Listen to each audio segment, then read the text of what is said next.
तो बच्चों बात करते हैं हम लोग अपने प्रैक्टिस सेट 1 के बारे में, 1.1 के बारे में, जो मैंने लास्ट लेक्चर में बताया था आपको।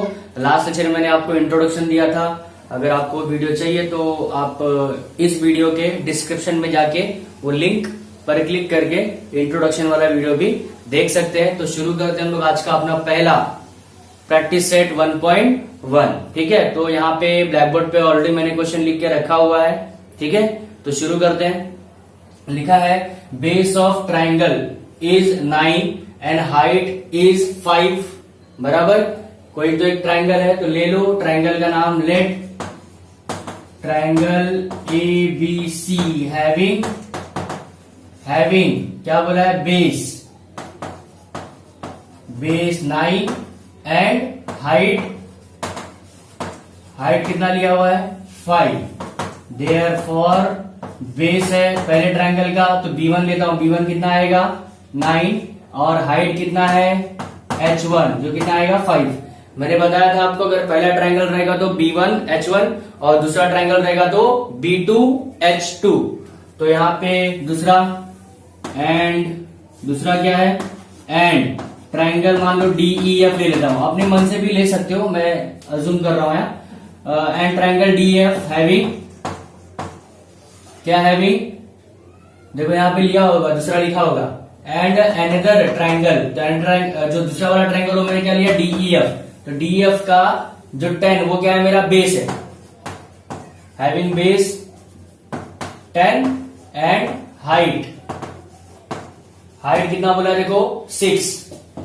देयरफॉर यहां से क्या समझा मुझे कि B2 का वैल्यू कितना दिया हुआ है 10 दिया हुआ है एंड H2 का वैल्यू कितना दिया हुआ है मेरे को 6 दिया हुआ है। ठीक है, अब मैं क्या बोला हुआ देखो उसके आगे find the ratio of area of this triangle.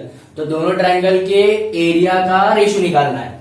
तो यहाँ पे लिखता हूं therefore area of triangle ABC upon area of triangle DEF। तो उसका फॉर्मूला क्या था B1 into H1 upon B2 into H2। यहाँ पे आप चाहो तो रीजन लिख सकते हो, ratio of area of two triangles. ठीक है, यहाँ पे आपका ये रीजन हो गया। अब मैं यहाँ पे लिख देता हूं मेरा B1 का वैल्यू कितना दिया हुआ है 9, H1 का देखो कितना दिया हुआ है 5, B2 का कितना दिया हुआ है 10 और H2 का कितना दिया हुआ है 6। ये देखो 5 2 जा कैंसल, 3 3 जा 9, 3 2 जा 6। क्या बच रहा है आंसर देखो, ऊपर बच रहा है 3, नीचे 2 2 4, 2 2 जा 4। तो दोनों के एरिया का रेशियो क्या आ गया 3/4। क्या आ गया 3/4। क्लियर, ये आपका पहला क्वेश्चन था। क्या है आपका पहला क्वेश्चन है। सेकंड क्वेश्चन की तरफ पढ़ते हैं। लिखा in figure BC perpendicular to AB। देखो ये जो BC है AB पे क्या है परपेंडिकुलर, मतलब ये आपका क्या हो जाएगा हाइट बराबर। अब पहला ट्राइंगल इसलिए मैं H1 ले लेता हूं और ये आपका पहला ट्राइंगल मतलब इसको मैं B1 ले लिया, बेस है। मैंने बताया था जहां पे परपेंडिकुलर ड्रॉ होता है उसको बोलते हैं बेस और जो ड्रॉ करता है उसको बोलते हैं हाइट। तो यहाँ ड्रॉ कौन कर रहा है CB, तो हाइट हो गया, और किस पे कर रहा है BC पे, तो क्या हो गया बेस हो गया। अब दूसरा ट्राइंगल क्या है, दूसरा कंडीशन क्या है AD is perpendicular to AB। AD जो है AB क्या है परपेंडिकुलर है AD, मतलब ये क्या हो गया हाइट H2 हो गया, परपेंडिकुलर किस पे AB पे। देखो यहाँ दोनों का बेस सेम आ रहा है, मतलब ये क्या हो जाएगा इक्वल टू B2 के इक्वल आएगा, मतलब B1 बराबर B2। तो इसको मैं सीधा लिख दूं कि ये सेम बेस वाला बंदा है, तो इसको सीधा मैं B लिख दूं। सेम बेस वाला ट्राइंगल है ना, मालूम पड़ गया मेरे को, दोनों में सेम ही आ रहा है। ये वाले ट्राइंगल में भी बेस यही आ रहा है और ये वाले ट्राइंगल में भी बेस यही आ रहा है, इसका मतलब ये सेम बेस वाला ट्राइंगल है। तो यहां से बोला कि find the ratio of this ratio, मतलब जो एरिया का रेशियो दिया है ये मुझे फाइंड आउट करना है। यहां से मैं सोल्यूशन लेता हूं। सोल्यूशन में क्या लिया मैंने, सोल्यूशन में मुझे सबसे पहले क्या दिया देखो, BC is perpendicular to AB and AD is perpendicular to AB बराबर। उसके हिसाब से जो दिया वही, उसके हिसाब से क्या दिया हुआ है, BC का वैल्यू दिया हुआ है 4 सेंटीमीटर एंड AD का वैल्यू दिया है मुझे 8 सेंटीमीटर, नहीं दिया हुआ है, यहां लिख लेते हैं हम लोग 8 centimetre. Therefore ratio of area of triangle A B C upon ratio upon A D B, जो दिया वही लिख दिया मैंने। अब ए बी सी के लिए देखो, ए बी सी के लिए ये हाइट था, ये बेस था, तो मैं लिखता हूं यहां B1 इंटू H1। आप चाहो तो एक काम करो, डायरेक्टली लिख दो, बात ही खत्म। क्या दोनों सेम बेस वाला है? ये भी ट्राइंगल का बेस बी, देखो ऊपर वाला ट्राइंगल का बेस क्या है मेरा AB, और जो नीचे वाला ट्राइंगल उसका भी बेस क्या है AB, मतलब ये सेम बेस वाला ट्राइंगल है। तो मैंने आपको बताया था, याद करो इंट्रोडक्शन लेक्चर में, कि अगर मेरा ट्राइंगल सेम बेस वाला है तो उसके एरिया का रेशियो किसके इक्वल आएगा? उसके हाइट के रेशियो के।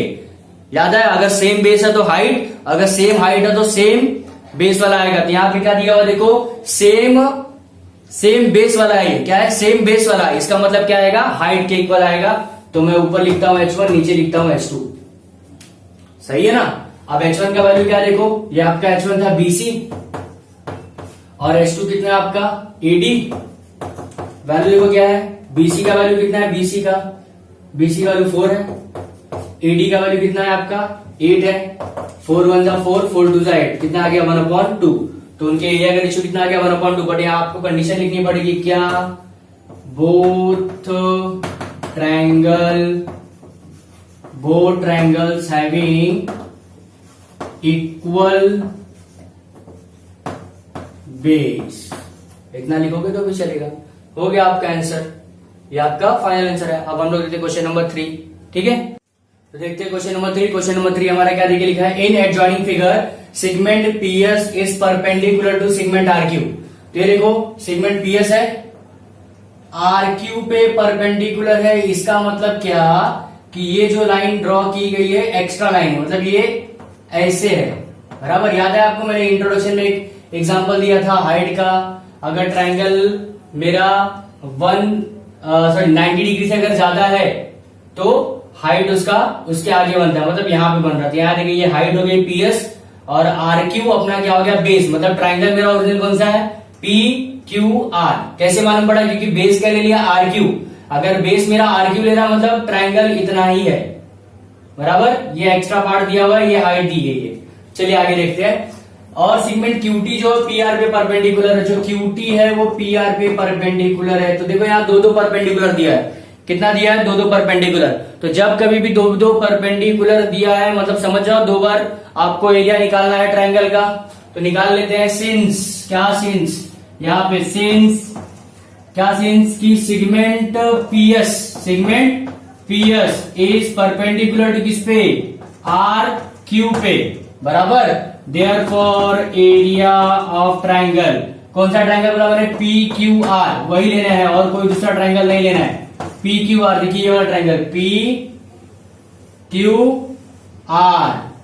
तो पूरा ट्राइंगल बनाने के लिए घूमना पड़ेगा तीनों साइड। ये मेरा मेन ट्राइंगल है, और मुझे मालूम कैसे पड़ रहा है कि मेन ट्राइंगल है, क्योंकि बेस QR दिया है। उसने RS नहीं दिया कि मैं पूरा ट्राइंगल लूंगा, बस QR दिया है। ठीक है, तो area of triangle PQR equal to 1/2 base into height. तो 1/2 बेस कितना है? देखो बेस RQ मैंने बताया था, जिसपे आपका परपेंडिकुलर होता है वो बेस होता है, और जो लाइन परपेंडिकुलर होती है उसको हाइट बोलते हैं। कौन सी लाइन परपेंडिकुलर? PS। ये मुझे मालूम कहां से पड़ रहा है? देखो यहां से मालूम पड़ रहा है, PS is perpendicular to RQ। तो PS मेरा हाइट हो गया, RQ मेरा बेस हो गया। तो देखो ये अपना बेस, ये अपना हाइट। इतना क्लियर हो गया।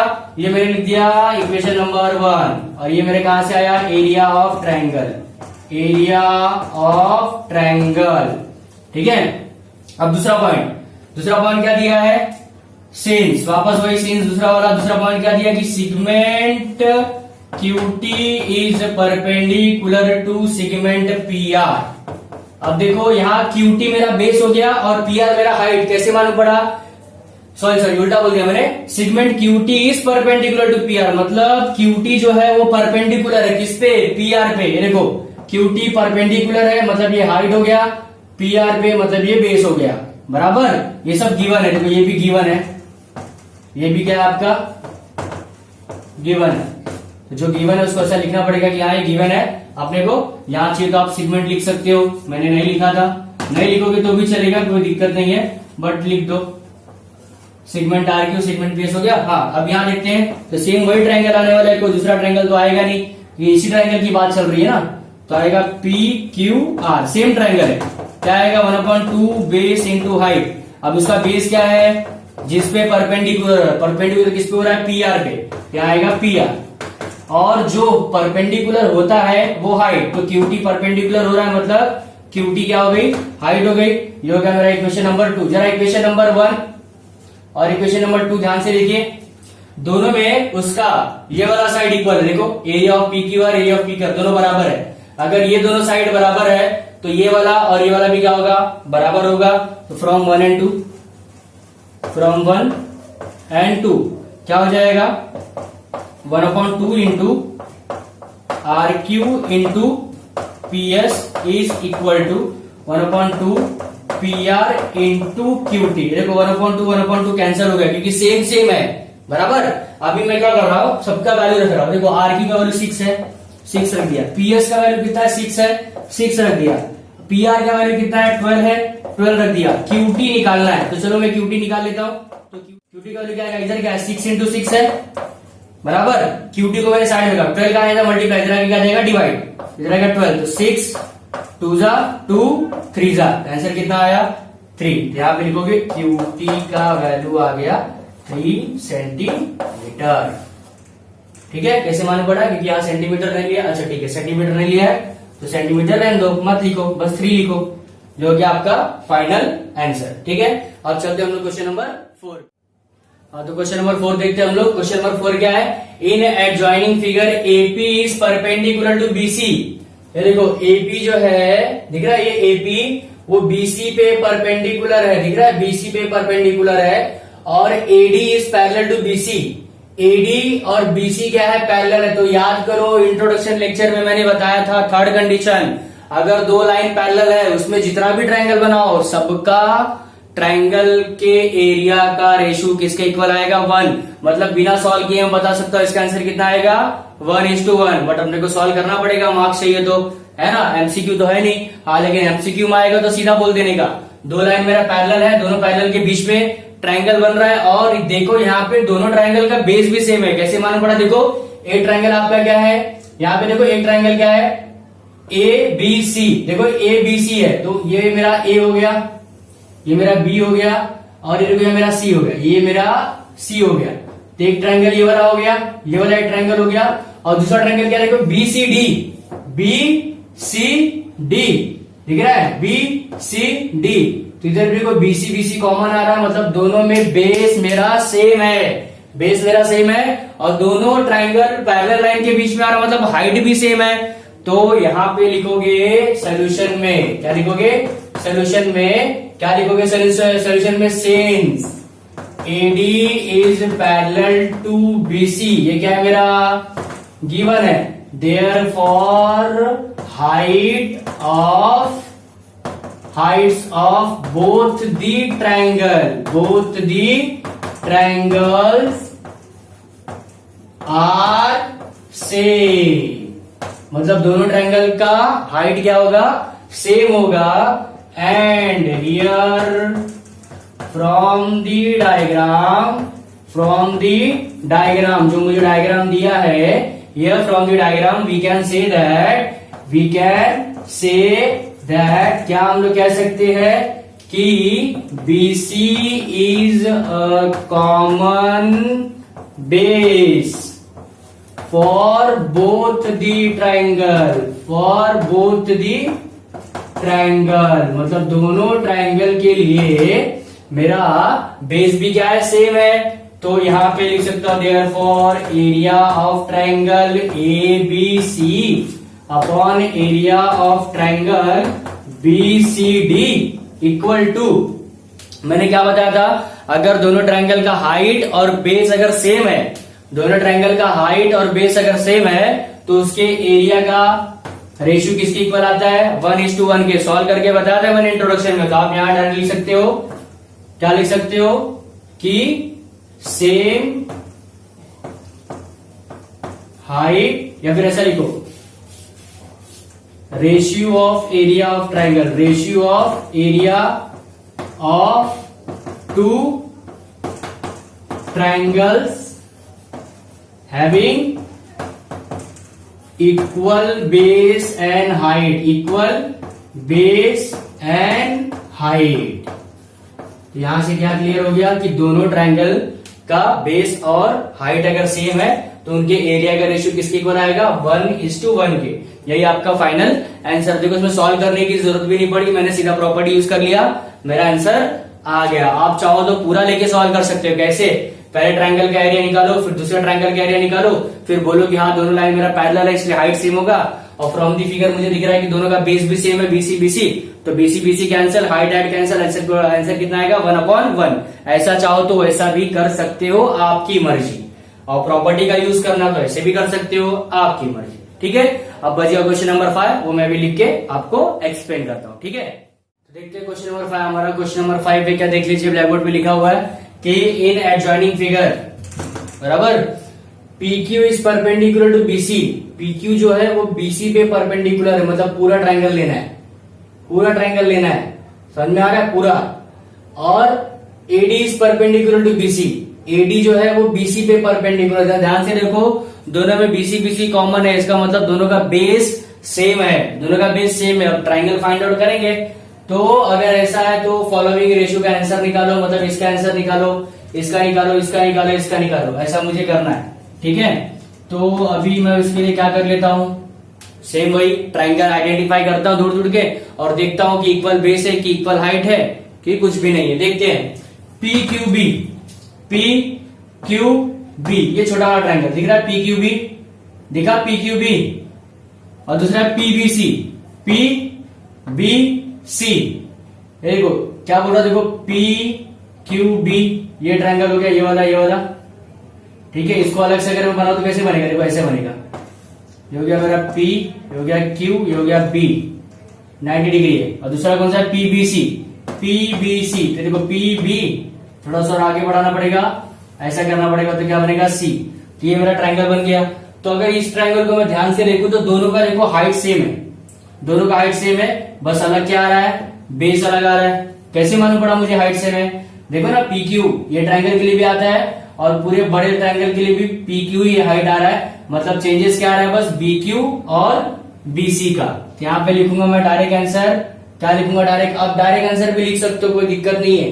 तो क्या लिखोगे आप यहाँ पे डायरेक्ट आंसर, देखो ये जो मेरा ट्रायंगल है PQB, देखो PQB दिखा, PQB, इसमें हाइट ये है, ये हाइट हो गई, और ये मेरा क्या हो गया, बेस हो गया।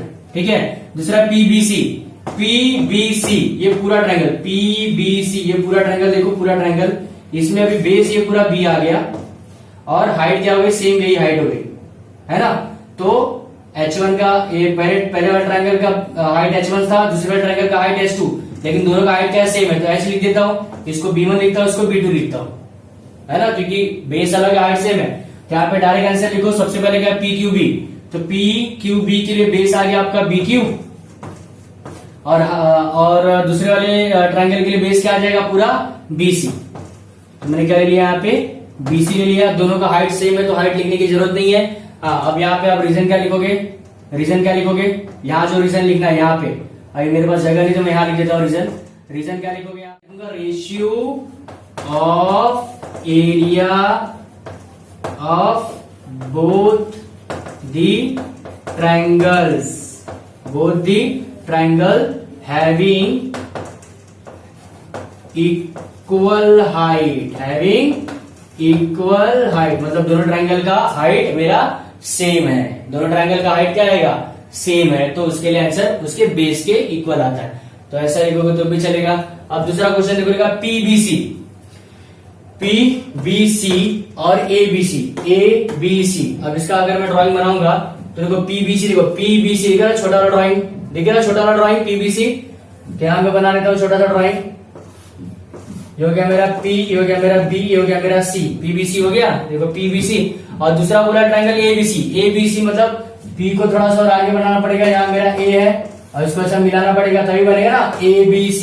तो जरा मैं दोनों ट्रायंगल देखो, दोनों ट्रायंगल में BC सेम आ रहा है, मतलब दोनों का देखो पहला जो ट्रायंगल है, पहला ट्रायंगल क्या है मेरा, ध्यान से देखो PBC, उसका बेस हो गया BC, हाइट हो गया PQ, बेस हो गया BC B1 और हाइट क्या हो गया मेरा PQ H1, ये Q है H1 ड्राइंग का।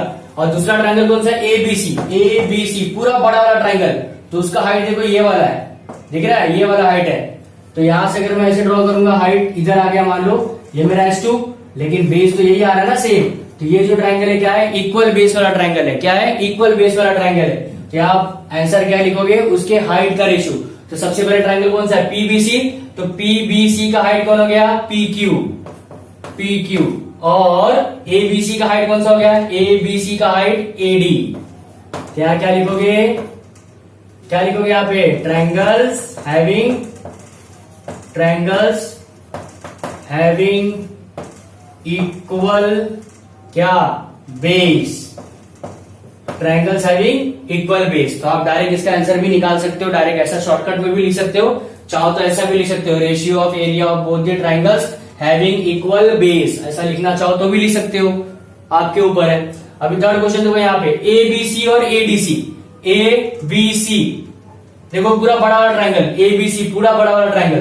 तो चलो मैं पूरा बड़ा ट्रायंगल ड्रॉ कर लेता हूं, ए बी सी, उसका हाइट क्या है मेरा, एडी है, हाइट कितना है मेरा, एडी, एच हो गया, और बेस मेरा यही रहेगा, हाइट मेरा एडी एच हो गया, और बेस मेरा वही रहेगा बी, क्योंकि एबीसी है। और दूसरा ट्रायंगल क्या लेने बोला, एडीसी, एडीसी दिख रहा है, एडीसी यहाँ दिख रहा है, एडीसी, ये छोटा सा इधर साइड में ऐसे ड्रॉ करके रख दिया हुआ है एडीसी। तो यहाँ अगर मैं ध्यान से लिखूं, क्या दिख रहा है मेरे को कि एडीसी में मेरा हाइट एच है, लेकिन बेस क्या है, बस डीसी है, क्योंकि एडीसी मतलब इतना ही ट्रायंगल आएगा ना।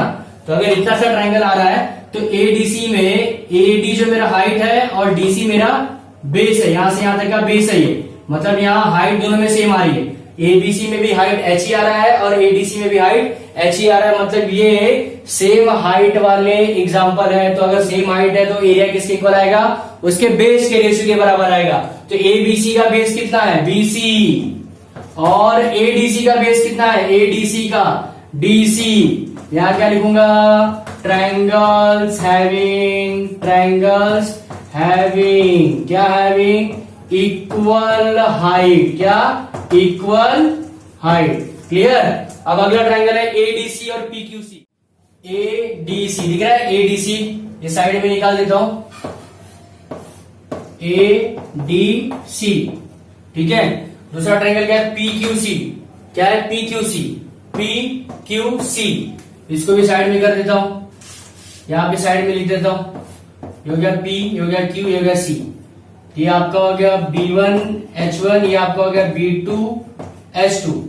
क्लियर है, ये आपका हो गया B1 H1, ये आपका हो गया B2 H2। तो उसके हिसाब से मुझे क्या दिख रहा है, दोनों ट्रायंगल जरा वापस देखो, ADC लिखो, ADC दिख रहा है ये ट्रायंगल, इसका बेस ये हो गया, हाइट ये हो गया।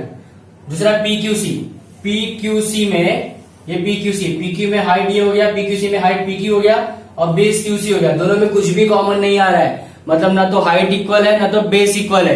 तो सीधा क्या लिखोगे, B1 H1 upon B2 H2। तो B1 क्या है मेरा, B1 देखो DC, B1 into H1, H1 क्या है मेरा AD, upon B2 H2, B2 क्या है मेरा QC, और H2 क्या है मेरा PQ। तो इस तरह मेरा ये यहां पे सॉल्व, हाँ यहाँ एक रीजन लिख दो, रीजन क्या आएगा, ratio of area of both the triangles. हो गया, दोनों ट्रायंगल के एरिया का रेशियो, ना तो हाइट सेम है ना तो बेस सेम है, तो इतने पे लिख के छोड़ दो। यहाँ हमारा प्रैक्टिस सेट 1.1 एंड होता है। अब हम लोग बात करेंगे हमारा अगला टॉपिक, जो कि बेसिक प्रोपोर्शनैलिटी थ्योरम है, जो कि एग्जाम में बहुत बार कंफर्म आता ही आता है। तो हमको इसको बहुत अच्छे से देखना है, जो कि मैं नेक्स्ट लेक्चर में आपको बताऊंगा, ठीक है। अच्छा, अगर आपको ये वीडियो ज्यादा लग रहा है कि यूजफुल है, तो प्लीज अपने फ्रेंड्स में जो 10th स्टैंडर्ड में उनको शेयर कीजिए। अगर आप पेरेंट हैं तो अपने बच्चों को, अपने यंगर वंस को, जो भी है आपके जान पहचान में, सबको ये वीडियो शेयर कीजिए, ताकि उनकी भी हेल्प हो जाए, ठीक है। चलिए मिलते हैं अगले लेक्चर में।